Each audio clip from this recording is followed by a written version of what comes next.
Hello and welcome again to another day, another dolly. One of you, my new subscribers, suggested I do a review of Ubiquity. And I figured, why not? We're still waiting for Claw Noir to come in the mail. Uh, he's probably still a good week or so off. But Ubiquity was also in the special. So why not take a look? So, as you can see, her outfit has a very purple theme, very futuristic. Honestly hits all sort of the cyberpunk galaxy type vibes, like gorgeous.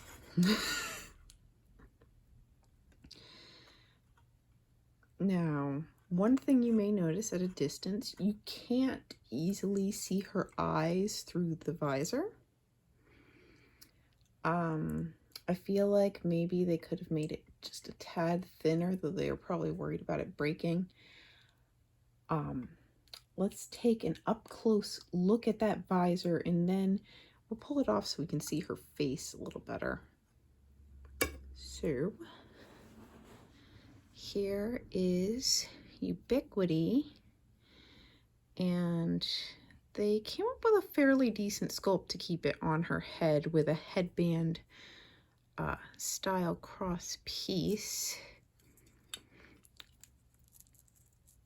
Like I said, I think if they made it just a tad thinner in the front, they could have made it where her eyes were a lot more easier to see when she's on display, or even for play value, really. But this is what we get under the mask. She has a painted on, and in this case, ridgeless, shimmery purple mask with the 4 white dots vertically down her nose. And this, in the special, of course, is all part of the same headpiece, but I guess they were just sort of trying to figure out how to do that on a budget. And that, though, harkens back to why I think this should have been made just a little less thick, because while you can see my fingers just fine, trying to see details through this at any real distance, you're losing a lot. Because also it's not completely flush with her face, right? I don't know. But she still looks cool without it on, so they get points back there. She has a nice purple lip, and of course this sort of lavender eye color, nicely shaded. Her hair is, I don't know how well the camera can pick that up, but her hair has actually a couple tones of purple in it. It's not just all the same shade. You can see a little better there. So it creates sort of, I guess, that like aurora feel, like when Aurora Borealis is in the sky. I like it. Going down, we have the details of her suit. We have the circles and the stripes and the little white dots that look very star-like. They kept very true to the costume in the show in that regard. Also, I feel like this, they did the cape very nicely. While I'm not a huge fan of the visor, the cape, I feel like they translated that sort of translucent, transparent look well with this sort of sheer fabric. Now, I don't necessarily like the sensation of the glitter on there, but it does look nice. It looks like stars. It's cool. It's pretty. And then she has these boots. Not sure how accurate these are. These might have been modeled for, maybe they were modeled for her. I just don't remember there being that many laces up on Ubiquity's boots, but Ubiquity, wow. I know how to talk, guys. But how the cape fits on, it actually, oh goodness, turn your head unnaturally, okay, Ubiquity? It fits on sort of like a jacket, and, well, it fits on like a cape, really, but the reason I'm calling it a jacket is these little parts on either end go over her hands, so you can have it spread to be sort of like when the portal's opening in the special. Now, obviously, Ubiquity is a one-off doll in terms of Ubiquity is, well, she might end up being a returning character in the sort of like Lady Dragon. I don't think she's going to be a main recurring character. Like, we're not going to see a lot of her. So it makes sense that the mold that they used for her was an existing mold, aka the mold they used for Rena Rouge. Ooh. And you can see, like, the mold is the same. I think the paint job is a lot better in Ubiquity. Rena Rouge here looks a bit dead-eyed, if I'm honest. And actually, to be mean to Rena Rouge for a moment, not the character in the show, but the doll, and I apologize.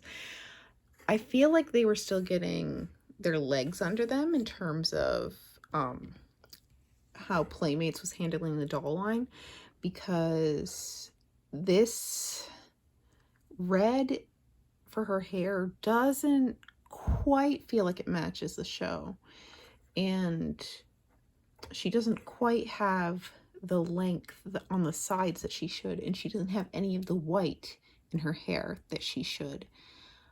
And really, I mean, don't get me wrong, I appreciate, because, you know, some dolls, carapace, we never got any of, but, you know, I appreciate having her. But I think if they were to make a Rena Rouge now, they might do a little better with her, considering how far they've come with details, even the screened on details. Like, these are the same base price, but like this has the metallic paint, her eyes look more focused. I feel like they can do better now, so it would be nice to see a new Rena Rouge. Or, of course, we know who's under the mask, so thought I'd just, for the fun of it, bring my little custom on screen here and slide everybody back, and we know it's Alya under that mask. Not completely accurate, obviously, but I had made an Alya custom not so long ago, and just give you a look. I believe I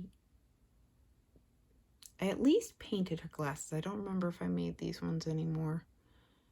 It's been a while. I repainted Trix though, because he was also dead-eyed, and I did make her Miraculous for this one. That's why it's not the perfect shape, but it has more shading than the official one. But I would like to see an official Alya doll is what I'm getting at with bringing mine on the screen.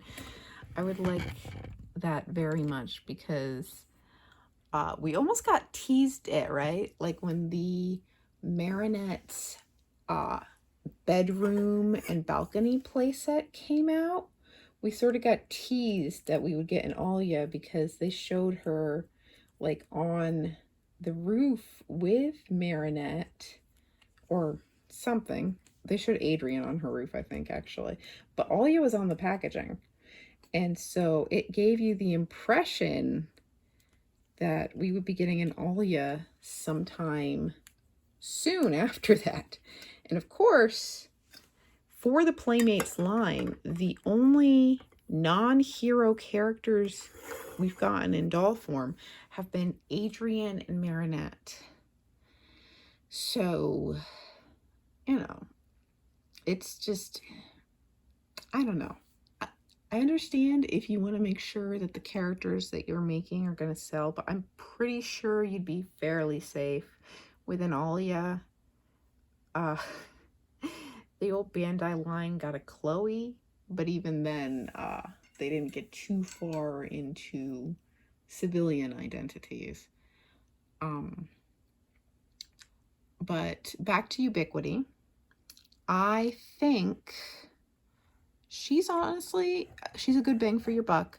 She is, I believe, now in just about all countries, at least all the big ones. So she should be fairly easy to obtain. She did come out in the US in January, I believe. That's when I got mine anyway.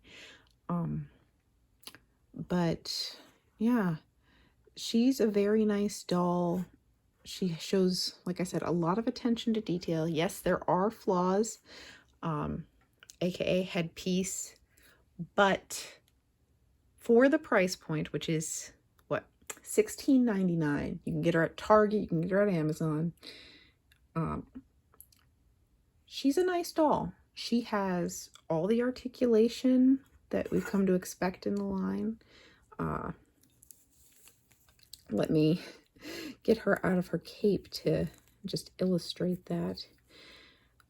Wow, I am struggling now. Okay, cool. All right, she has all the articulation. Out to the side, round we go. She gets that double jointed elbow and our weird swivel wrist that we've come to expect out of the Playmates dolls.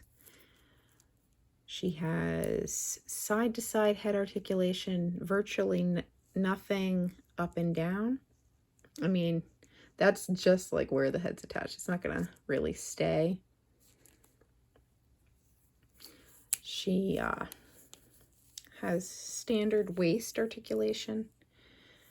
Legs go out to the side, come forward pretty good. Back, decent. Double jointed knee. And of course, no ankle articulation. Okay, that's just the hips.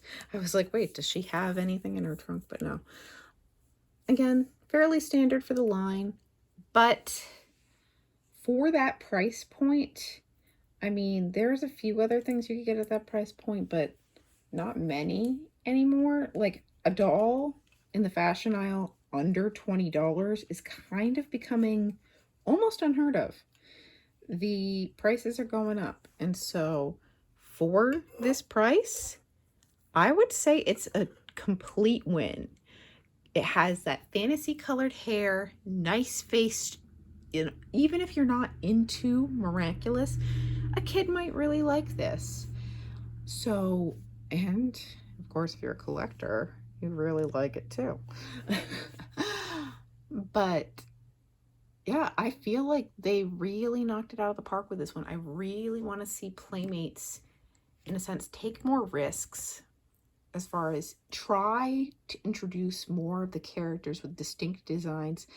I know you might have to do it sort of slowly because it does cost money if you have to make a new mold. I understand that.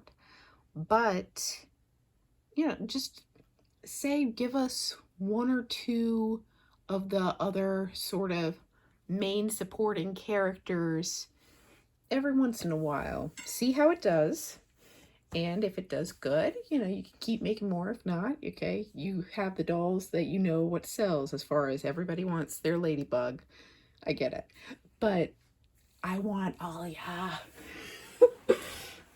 I want a lot of them. I want Carapace, really.